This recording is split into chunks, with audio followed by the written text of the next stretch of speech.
Üdvözlöm a kedves nézőket, sziasztok! Jankovics Krisztián vagyok, és a Fédermánia műsorát látjátok.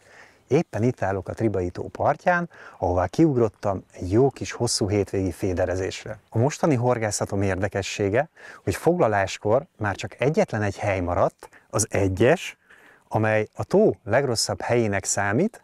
Én viszont szeretem a kihívásokat, és szeretném azt is megmutatni, hogy ha jó taktikát választunk, akkor még egy ilyen lesajnált helyről is nagyon sok szép halat tudunk fogni. Kikészítettem a csalogató anyagokat, amiket fogok használni, és kérdezhetitek azt, hogy metódpecához minek ilyen sok minden. Hát azért, mert készíteni fogok egy etetést, ennek az etetésnek két lényege is lesz.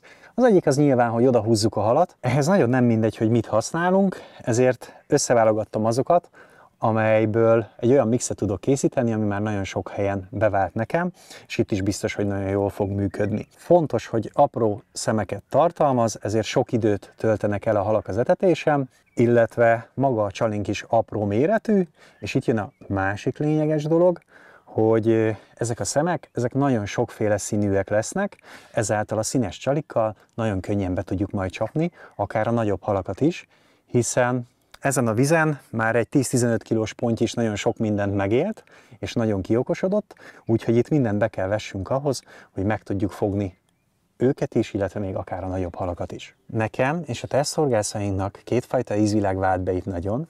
Az egyik az a Fédermánia és Venom termékek közül a mangó ízesítésűek, illetve a Monkey. Elsőként a pelleteket fogom beáztatni. 2-es mangó, illetve 4-es Monkey pelletet öntök össze, és ezeket felpuhítom. Tulajdonképpen megnehezítem, mert tökéletesen működnének ilyen szárazon is, nagyon szeretik a nagy halak ropogtatni őket, viszont ahhoz, hogy spomban minél messzebb tudjak dobni, kell, hogy legyen súlya a pelletnek is, mert itt szárazon nagyon könnyűek, ráadásul a későbbiekben majd meg fog fordulni a szél, és erősen ránk fog fújni, úgyhogy kelleni fog mindenképpen a súly ahhoz, hogy messzire tudjak majd dobni, mert itt a siker kulcsa az a távoli horgászatban is rejlik. Jöhet hozzá a víz. Hoztam 3 doboz csemege kukoricát, amiből 2-t be fogok festeni, méghozzá nyilván mangó ízesítésű termékekkel. Az egyiket azt a piros színű mangó fluoszprénkkel, nagyon szép piros színe lesz, a másikat pedig a fluoszmók szirup mangóval, amelyik kicsit ilyen zöldes-sárgás árnyalatot fog a kukoricának adni. Ezt azért teszem, hogy már korábban is említettem, hogy minél többfajta szín legyen az etetésen, illetve minél jobban érződjön a mangó aroma.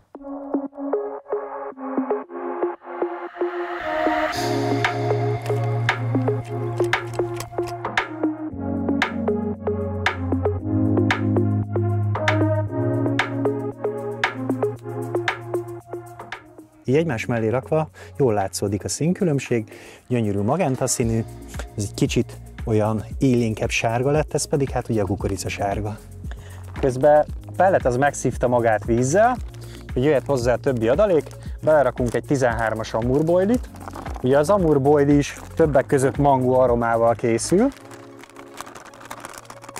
illetve 13 mm-es szénhidrátos mangóboiliból is rakok körülbelül egy ilyen 800 g-nyit. Aztán jöhetnek a kukoricák, nyugodtan mehet rá a leve. Monkey etetőanyagból 2 csomaggal keverek be, egyet fogok használni a metódba, a másik adagot pedig hozzá fogom adni még ehhez, minél jobban érződjön a Monkeynak az illata is, illetve kicsit elveszi azt a lehetőséget, hogyha már most is látszik, hogy rózsaszín meg zöldes a kezem, de hogyha én ebbe fogok nyúlkálni szpommozáskor, akkor tiszta festék lesz a kezem, amit nem szeretnék, úgyhogy rakok hozzá egy kis etetőanyagot, az pont megfogja a festéket, és úgy tudom szpommozni is normálisan egyrészt, másrészt pedig nagyon érződni fog ez a Monkey-s mangós egybeleg.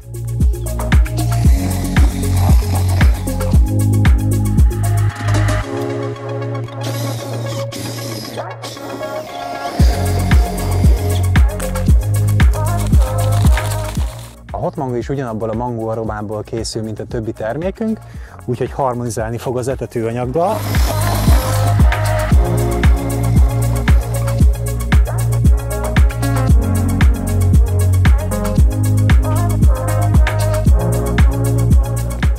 Egyelőre nincs nagy szél, úgyhogy ezt pombot a 140 méteres távolságba húzom ki.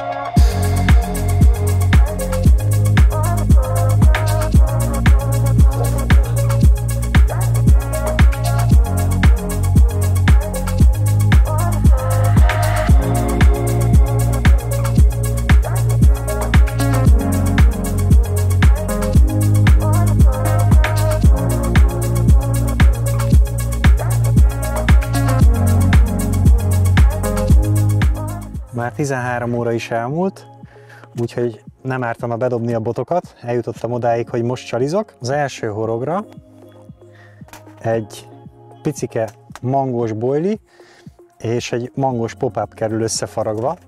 Ezzel kikönnyítem kicsit a csalit, és talán jobban észrevehetővé teszem. Ezt azért merem megcsinálni ilyen okos halaknál, mert nagyon hasonlít a színe az etetőanyaghoz egyrészt, másrészt pedig ugye bedobtunk nagyon sokféle színt a fenékre, és így kicsit összezavarjuk őket, ilyenkor sokkal könnyebben felveszik az ilyen színes csalikat.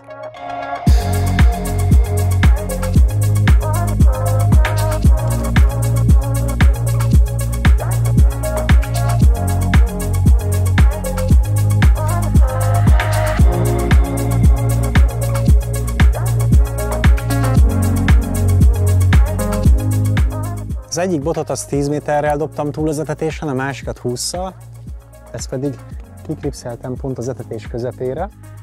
Meglátjuk, hogy honnan érkezik majd a hal.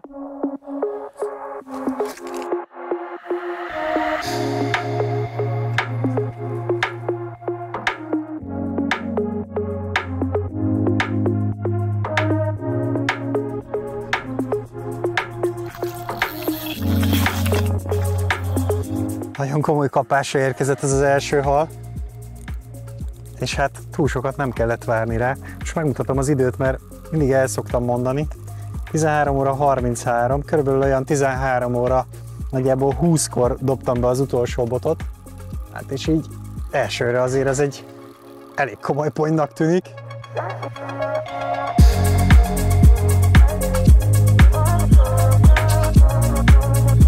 Ez a pece egyenlőre elég jól indul. Ezen a boton hal, és a bal szélsőt is elkezdte húzni.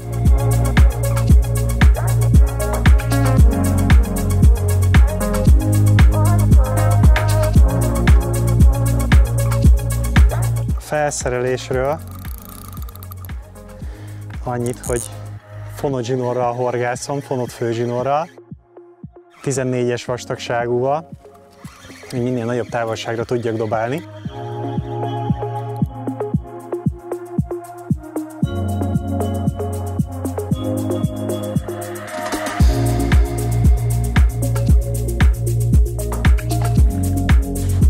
Wow. Másodikra ilyen szép pontyok élnek itt Tribajba, és jönnek futószalagon, hogyha jól csináljuk a pecát.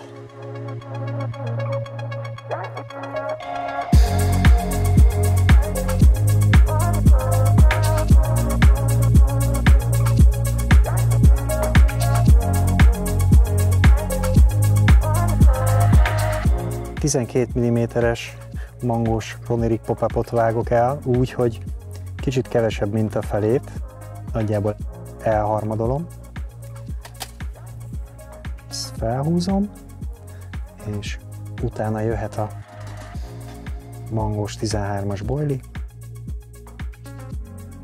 Abból is leadok egy kicsit a tetejéből, aztán tulajdonképpen egy sapkaként így rárakom ezt a kis darabot. Egyelőre ez nagyon jól működik.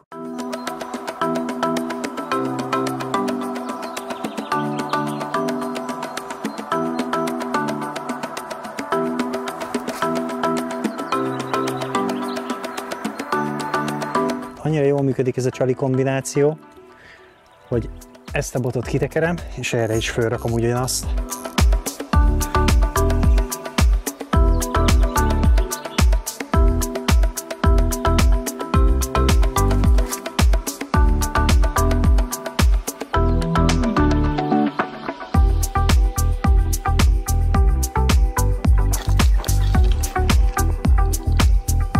Egyelőre csak 2 bottal tudok pecázni, a harmadikat most már második alkalommal se tudtam visszadobni. Ez egy a legnagyobb baj, főleg amikor egy lesajnált helyről beszélünk. Sajnos viszonylag sok akadó van ebbe a tóba. Ez a nagyon nagy vihar, ami hétről hétre jön, az egyre több szemetet visz be a vízbe, bölcsőket, meg mindent, amit csak fel tud kapni és be tudja vinni. És az előbb el is akadt ez a hal, sikerült kiszabadítanom. Minden kapásom az etetés utánról jött. Érdekes egyébként ez, mert maconkai versenyeket régebben, mikor kilátogattam, és beszélgettem az ott versenyzőkkel, nagyon sokszor úgy nyerték, hogy csináltak egy etetést, és mögé horgáztak 20-30 méterrel, egy szemcsalival. És kb. Itt is ez történik, hogy 140 méteres távolságon ott van az etetés, rajta vannak valószínűleg a kisebb testű halak, és ahogy mögé dobok, körülbelül egy 20 méterrel nagyon keveset kell várni, mert az etetés hatására beálltak mögé a nagyobb halak, és hát látszódik 3 kapás nagyon gyors ütemben.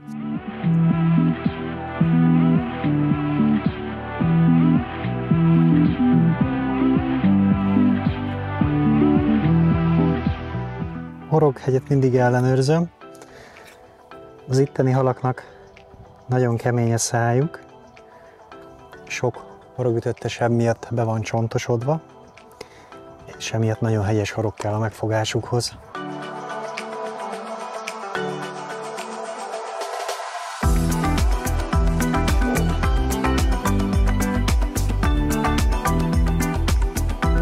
Jól belenyomom a nyeleket, mert itt aztán repül a botofon a zsinór miatt kapásnál.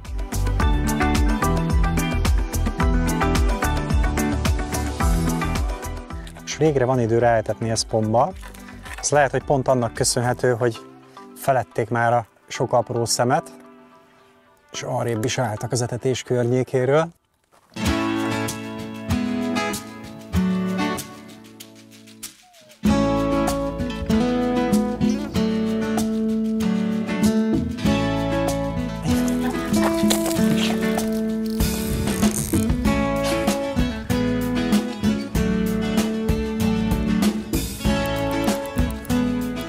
Az etetés megtette a hatását.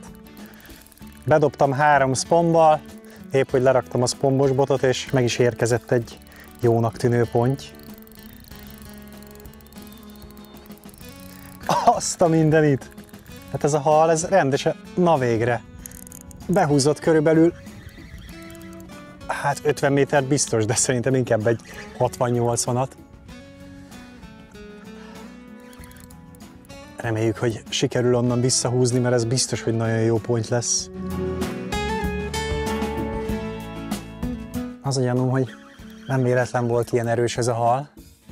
A kapása is kicsit komótosabb volt, mint az eddigieké, de viszont megállíthatatlanul ment tovább, hogy felemeltem a botot, mert ez egy igazán nagy halnak tűnik. Hú, jól látszódik, hogy egy hatalmas hal van a horgomon, viszont a szomszédnak a zsinórja meg ott van benne, megpróbálom megmeríteni. Jaj, jaj, jaj. És megvan. Megvan. Elvágom a zsinoromat, hogy a szomszéd ki tudja venni. Remélem, hogy sikerül neki. Közben természetesen nem csak ezen a boton volt hal, hanem azt is elhúzta.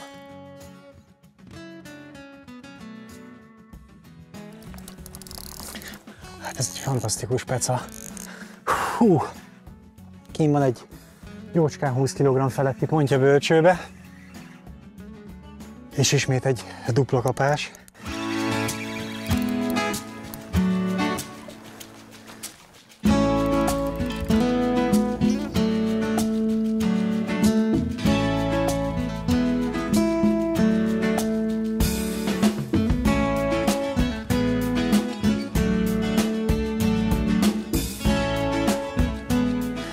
Nézzük a súlyát. 25,025. Még csak pár órája horgászom. Talán a 4. vagy az 5. megfogott halam. 2 sajnos elment, leakadt, de az itt előfordul a nem túl szép szájuk miatt. Viszont ez egy bombahal.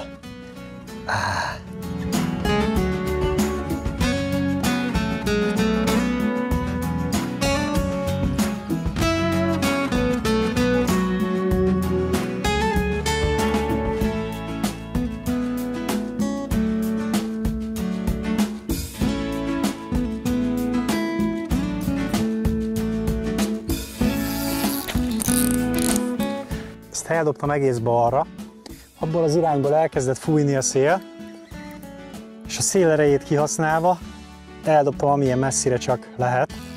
Természetesen a középső boton is kapás, ezt vedd fel légy szívesen, de nehogy bemenjen valahova.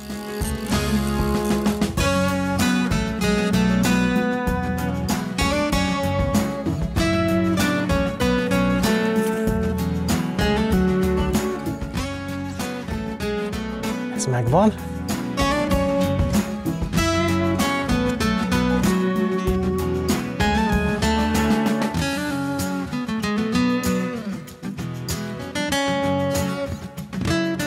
A dupla kapás első áldozata, egy gyönyörű pocakos tükrös.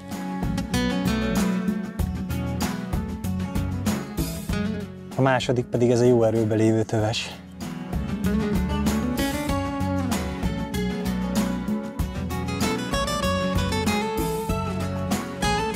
A főzsinort már említettem, hogy 0,14 mm vastagságú.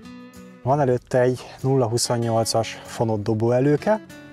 A kosár, amit használok, az pedig egy 80 g-os LS méretű metódkosár, amiben raktam egy kis csövecskét, hogy stabilizálja a távoli dobásoknál a kóválygást, így messzebb tudok vele dobni.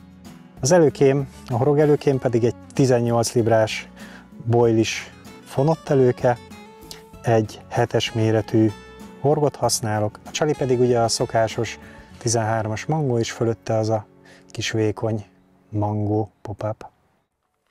A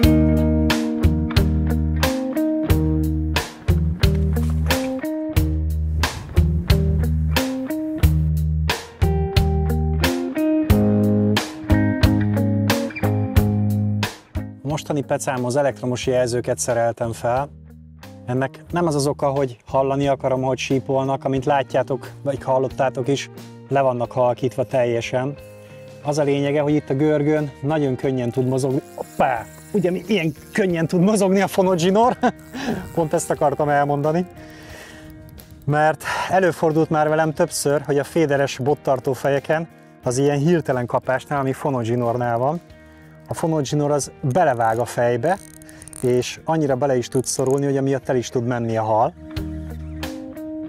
Így viszont, hogy elektromos jelzők vannak fönn, a görgő nagyon szépen forog a hal elindulásakor, és nem okoz semmilyen problémát. 5500-as méretű Shimano orsókat használok a távdobásokhoz.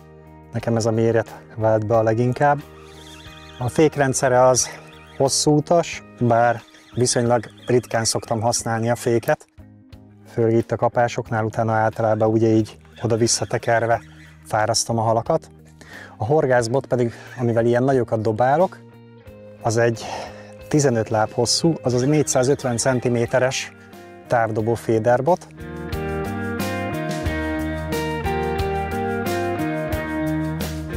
Szokásos dupla kapás, bot a levegőbe.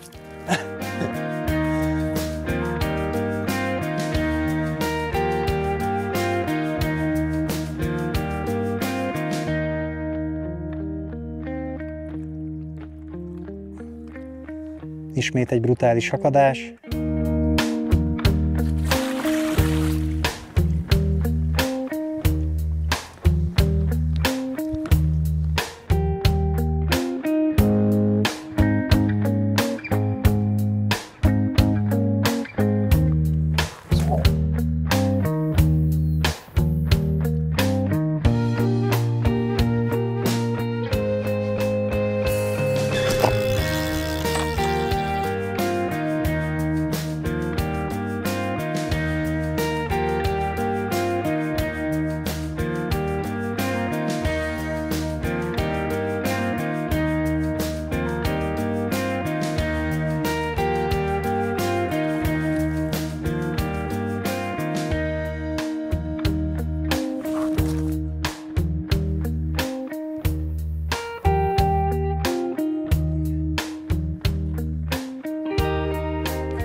előző hal még kint fekszik, és itt a következő, újabb dupla kapás. Viszont ha ezt a halat sikerül megfognom, utána abba hagyom a pecát, mert lement a nap a hegyek mögött, és egyre hidegebb van. Percről percre érződik, hogy a napsugár már nem ér minket.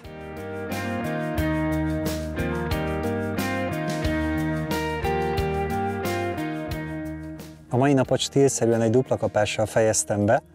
Elsőnek ez a szép duci tükrös jött, másodiknak pedig ez a jó erőben lévő nyurgaponty érkezett.